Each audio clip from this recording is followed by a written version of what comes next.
Good morning, friends. Today we start with the development of business intelligence system. So, what is in by business intelligence system and how it will be developed? What are the basic phases of business intelligence? So, we can discuss today's lecture. The first point is that the analysis, म्हणजे business intelligence system त्याची development कशी झाली आणि त्यात कुठले कुठले phases आहेत आणि काय काय गोष्टी त्यामध्ये इन्क्लूड आहेत ते आपण आज काय करायचं आहे आजच्या लेक्चरमध्ये चेक करायचं आहे. The first step is analysis. This step is about analyzing the performance of the software at various stages and making notes on additional requirement. Okay.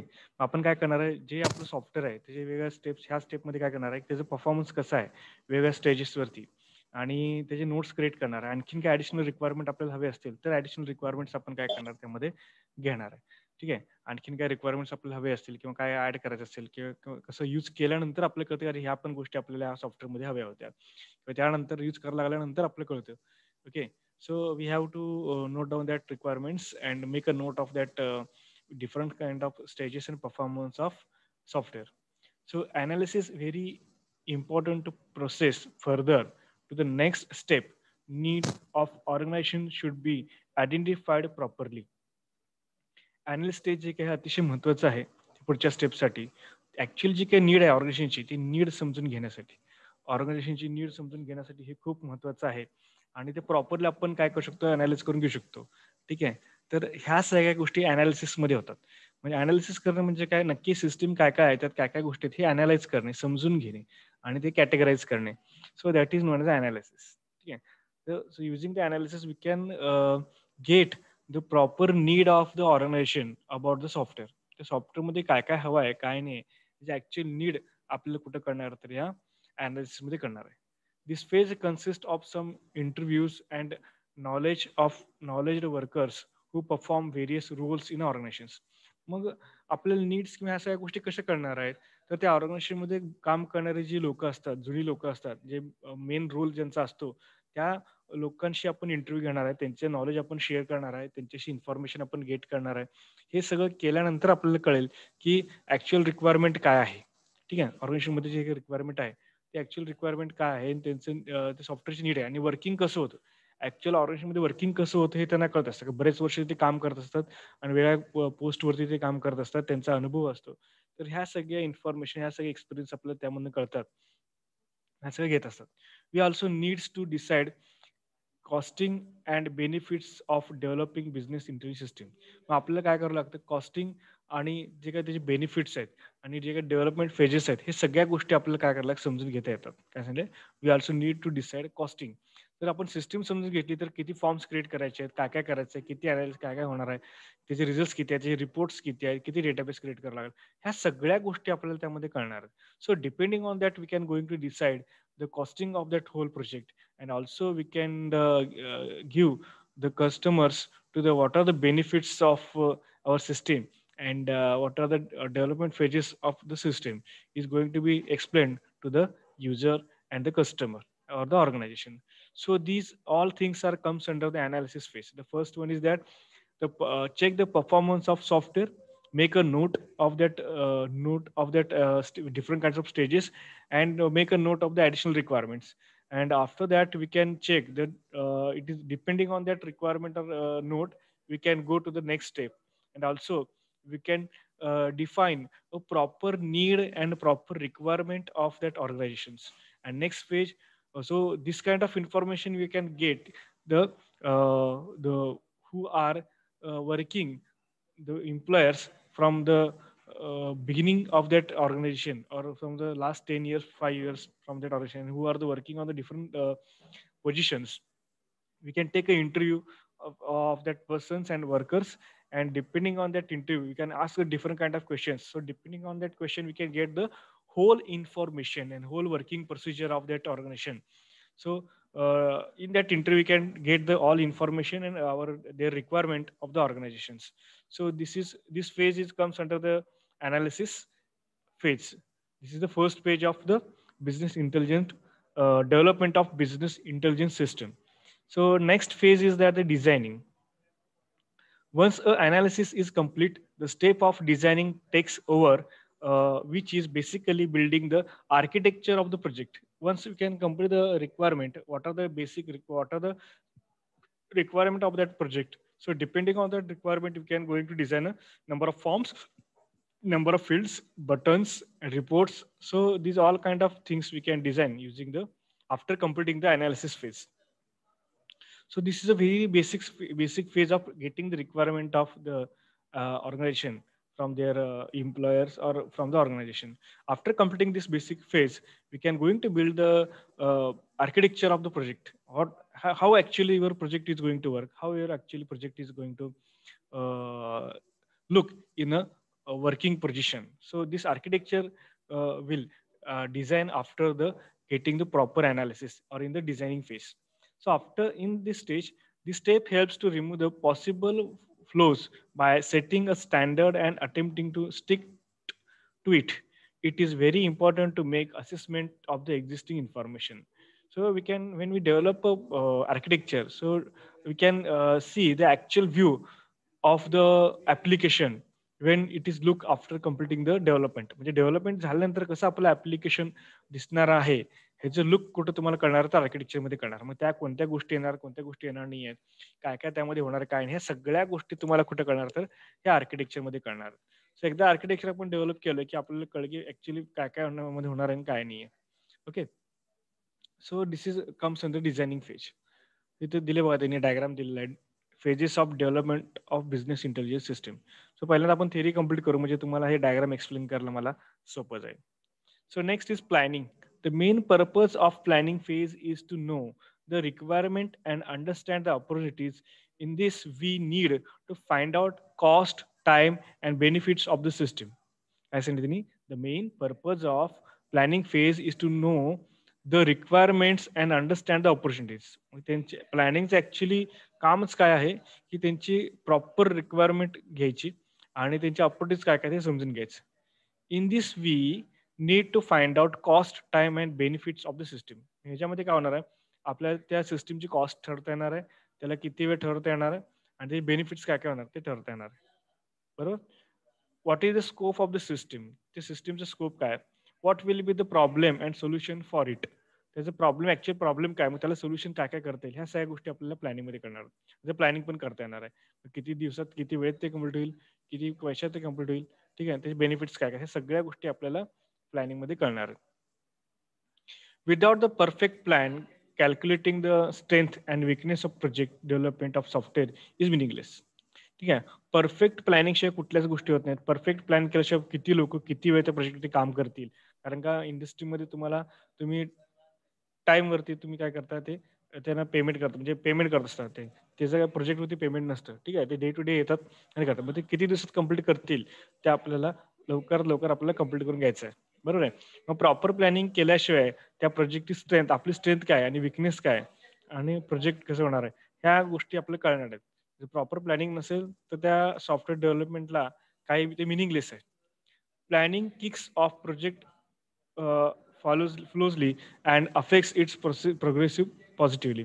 ठीक आहे, जर प्रॉपर प्लॅनिंग असेल तर प्रॉपर प्लॅनिंग केल्यामुळे काय होतं, प्रोजेक्ट प्रॉपर फ्लो मध्ये जातो. म्हणजे किती लोकांना काय द्यायचं, काय काम द्यायचं, किती दिवसात कुठलं काम पूर्ण, या सगळ्या गोष्टी प्रॉपर प्लॅनिंग केल्याशिवाय आपल्याला कळत नाहीत.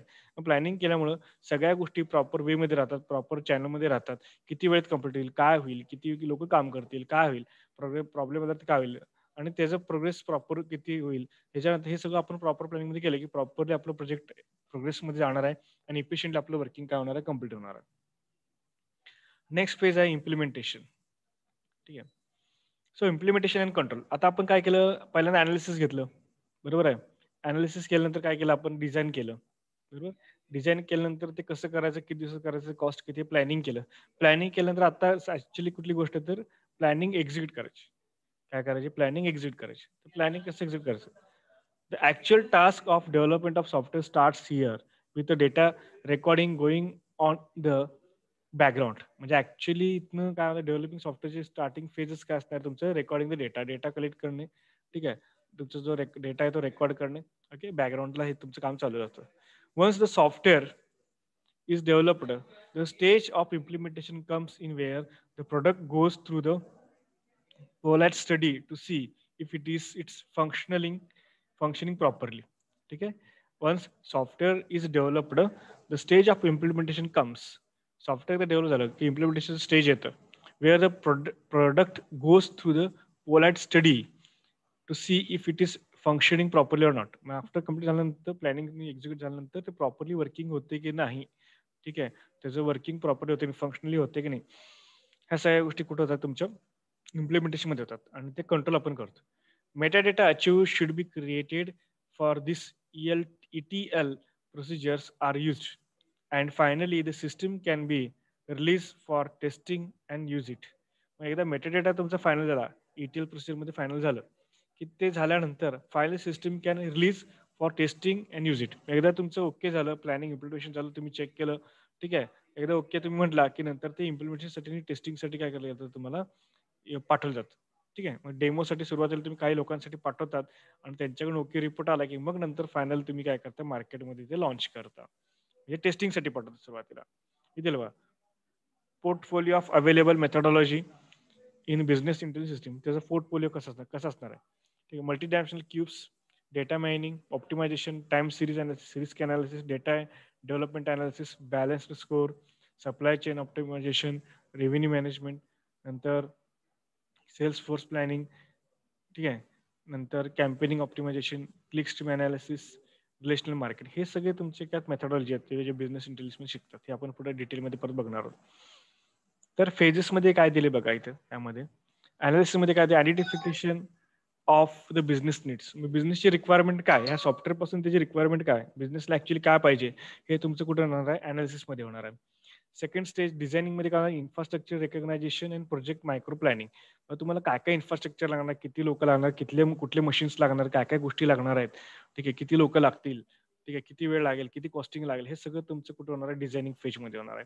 आणि प्रोजेक्टचं मायक्रो प्लॅनिंग म्हणजे बेसिक प्लॅनिंग आणि छोटंसं रफ वर्क किंवा छोटंसं प्लॅनिंग तुमचं कुठं होणार आहे, तर तुमच्या ह्या डिझायनिंग मध्ये होणार आहे. नेक्स्ट फेजमध्ये काय होणार आहे, प्लॅनिंग.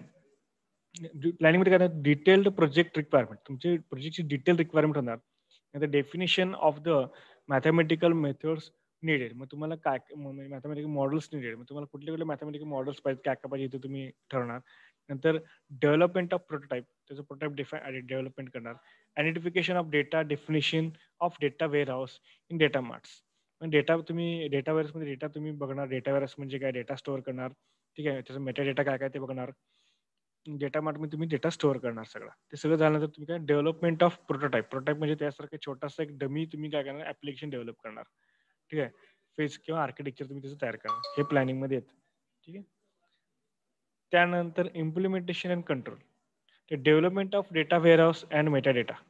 डेटा वेअरहाऊस म्हणजे ऍक्च्युअली तुमचे डेटा कुठं स्टोअर होतं, डेटा वेअरहाऊस तुम्ही तयार करणार, ठीक आहे, मेटा डेटा तयार करणार, ते मेटा डेटा ते क्रिएट करणार. नसेल तर development of metadata, suppose available नसेल तर तुम्ही काय करणार, मेटाडेटा तुम्ही तयार करणार, बरोबर. डेव्हलपमेंट ऑफ ETL टूल्स, ठीक आहे, नंतर डेव्हलपमेंट ऑफ ऍप्लिकेशन डेव्हलप करणार. आणि सगळं झाल्यानंतर रिलीज अँड टेस्टिंग, या सगळ्या गोष्टी इम्प्लिमेंट झाल्यानंतर तुम्ही ते ऍप्लिकेशन काय रिलीज करणार आणि ते टेस्टिंग करणार. रिलीज करणार काय तुम्ही टेस्टिंगसाठी पाठवणार, टेस्टिंग ओके झालं की तुम्ही काय करणार, प्रॉपर तुम्ही काय करणार, रिलीज करणार. ठीक आहे, so these are the phases of business intelligence system. So this is very important question regarding to the exam. Suppose offline तुमची एक्झाम झाली तरी परीक्षेला येण्याची शक्यता आहे. Development of business intelligence system, ठीक आहे, हे सगळं लक्षात घ्या. अनालिसिस, डिझाईन, प्लॅनिंग, इम्प्लिमेंटेशन आणि कंट्रोल. अनालिसिस मध्ये रिक्वायरमेंट घेतो, डिझाईन मध्ये आपण रफ डिझाईन क्रिएट करतो, प्लॅनिंग मध्ये कसं किती किती वेळ लागणार, किती कॉस्ट लागणार, किती लोक काम करणार, काय इन्फ्रास्ट्रक्चर लागणार ते बघतो. इम्प्लिमेंटेशन मध्ये ऍक्च्युअली ते प्रोजेक्ट इम्प्लिमेंट करतो, काय प्रॉब्लेम असेल तर चेक करतो, आणि सगळं ओके असेल तर आपण टेस्टिंगला पाठवतो. So this is all about the this question, okay, are this 4 phases. यात कोणाला काही शंका असेल तर विचारू शकता.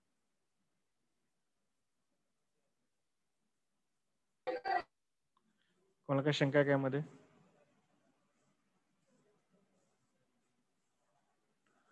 कोणाला काही शंका असेल तर यामध्ये विचारू शकता तुम्ही.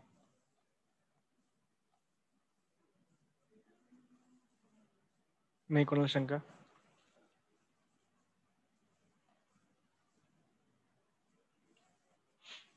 ठीक आहे. Ethics of business intelligence. Ethics म्हणजे काय, तुमचे रूल्स अँड रेग्युलेशन्स किंवा तुमचे आपण म्हणतो की बाबा माझ्या इथिक्समध्ये बसत नाही. बरोबर आहे. मग तुम्ही कुठल्या गोष्टी बरोबर आहेत आणि कुठल्या गोष्टी चुकीच्या आहेत हे तुम्हाला इथिक्स सांगतं. कशा पद्धतीने वागलं पाहिजे, काय केलं पाहिजे हे तुम्हाला सांगितलं. जसं बिझनेस इंटेलिजन्समध्ये तुम्ही जे सिस्टम क्रिएट करता, तर तुम्ही जे काही प्रॉडक्ट रिझल्ट तयार करता, ते कसं असलं पाहिजे, ते इथिक्समध्ये बसतं की नाही, ते कसं वर्किंग केलं पाहिजे, हे सगळं तुम्हाला काय होणार इथिक्स अँड बिझनेस इंटेलिजन्समध्ये शिकवलं जाईल. The type of ethics in business intelligence is the ethical principles of conduct that governs an individual in workspace or a company in general. एक तुम्ही स्वतः वर्कस्पेसमध्ये तुम्ही काय करू शकता इथिक्स तुम्ही अप्लाय करू शकता, वापरू शकता किंवा कंपनीमध्ये इन जनरल सगळ्यांसाठी तुम्ही ते अप्लाय करू शकता.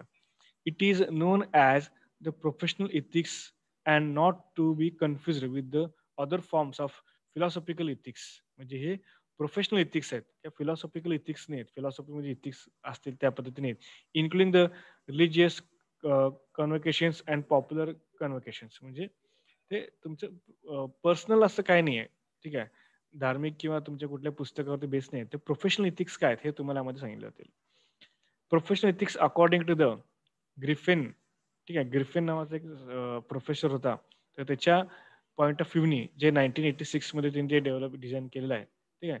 म्हणजे त्याच्या पॉइंट ऑफ व्ह्यूनी इथिक्स म्हणजे काय? Is that profit is not the only important strategy of business anymore. म्हणजे बिझनेसमध्ये तुम्ही फक्त आणि फक्त प्रॉफिटच बघितलं पाहिजे किंवा प्रॉफिटसाठीच आपण बिझनेस करतो असं नाहीये.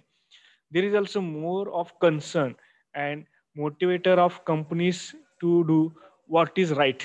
म्हणजे ते फक्त प्रॉफिट अर्निंग तर नाहीच आहे, तर फक्त त्यापेक्षा जास्त काय, की कंपनीजनं काय बरोबर करायचं आहे आणि काय बरोबर आहे आणि लोकांसाठी तुम्ही हे करता, तर लोकांसाठी काय चांगलं आहे, काय नाही आहे, हे तुम्हाला त्यामध्ये कळणार आहे. ठीक आहे. हे त्यांचं म्हणणं आहे, की तुम्ही ऑर्गनायझेशन किंवा बिझनेस चालवत आहे फक्त पैसे कमवण्यासाठी नाही आहे. तर त्याच्या थ्रू तुम्ही काय करू शकता, सामाजिक बांधिलकी किंवा तुमचे बाकी जे काही जनरल इथिक्स आहेत, ते तुम्ही पाळले पाहिजे. जसं आता बऱ्याच गोष्टी जॉन्सन जॉन्सन बेबी असेल किंवा कुठलेही असतील, तर ते काय करतात, चॅरिटी पण करतात. चॅरिटीसाठी तुम्ही जे हे देता, अ, पैसे पेड करताय, प्रॉफिटमध्ये काही पैसे चॅरिटीसाठी सुद्धा वापरतात. तर अशा पद्धतीच्या वेगळ्या गोष्टी तुमच्यामध्ये होत असतात. ठीक आहे. हे सगळे तुमचे कंपनीचे इथिक्स असतात. Companies must acknowledge that they have a common good to protect their local community, to improve employ relations and promote information press to the public. म्हणजे तुम्हाला काय करावं लागतं, जेव्हा एखादी तुम्ही ऑर्गनायझेशन चालू करता, तेव्हा तुमचे लोकल जी कम्युनिटी असते, आजूबाजूची लोकं असतात, त्यांना त्रास होऊ नये. म्हणजे सपोज तुम्ही एखादी कंपनी चालू केली आणि तुम्ही पाणी इथं साईडला सोडता, म्हणजे प्रदूषित पाणी, तर शेजारी लोकं तुमची काय करतात, कंप्लेंट करू शकतात. ठीक आहे. त्यामुळे तुमची कंपनी पण बंद पडू शकते. तुमचं धूर निघत असेल, तर धुरामुळे काय मुलांना प्रॉब्लेम होत असतील, तुमचे वेस्टेज होते. अशा बऱ्याच गोष्टी त्यामध्ये असतात. तर तुम्हाला ते पण बघावं लागतं. एम्प्लॉयशी पण चांगलं रिलेशन ठेवावं लागतं. जर एम्प्लॉयशी तुम्ही चांगलं रिलेशन ठेवलं, तर एम्प्लॉय चांगल्या पद्धतीने काम करतील, चांगला आउटपुट तुम्हाला देतील आणि चांगले तुम्ही रिलेशन्स तयार ठेवले, तर तुमचे चांगल्या पद्धतीने बिझनेस तुमचं काय होईल, डेव्हलप होईल. ओके. तर अशा पद्धतीने काय होईल, तुम्हाला ते डेव्हलप करता येईल. तसे एथिक्स खूप महत्त्वाचे आहेत. ठीक आहे. आणि प्रेस. ठीक आहे. मग तुम्ही सपोज प्रेसमध्ये किंवा पब्लिकमध्ये ते न्यूजमध्ये सुद्धा तुम्ही करू शकता. तुम्ही चांगली इम्प्रेशन तुम्ही करू शकता. सपोज तुम्ही काय वेगळ्या गोष्टी करत असाल, तर तुमच्या प्रेसमध्ये तुमचं कंपनीचं नाव, तुमचं रॉयल्टी खराब होत असते, कंपनीचे इमेज खराब होते. त्या सगळ्या गोष्टी आहेत. त्यासाठी तुम्ही चांगलं प्रॉपर रीतीने तुम्ही ते करू शकता. Companies must acknowledge that they have a common good to protect their local community, to improve employee relations and promote informational press to the public. While back in 1980s, Griffin was directing his arguments toward ethics in accounting, but it is also true today in a business intelligence. ते accounting साठी केलं होतं, परंतु तेच जे ethics आहेत ते business intelligence साठी सुद्धा काय होतात, अप्लाय होतात. ठीक आहे. तर एवढं सगळं आपण आता इथं बघितलेलं आहे आज 2 पेज. तर आता 11:30 परत तुमचं नेक्स्ट लेक्चर चालू होईल. तर आता पण शिकवण्यामध्ये कोणाला काही शंका असेल तर विचारा. उद्या आपण काय करू, बाकीचे डिटेल्स इथिक्सचे आपण बघू आणि पुढचे पॉईंट्स बघू आपण. ठीक आहे. ठीक आहे. चालेल. काय शंका नसेल तर थांबू आपणच. कोणाला काही शंका आहेत का? ठीक आहे. चालेल. ओके. Thank you.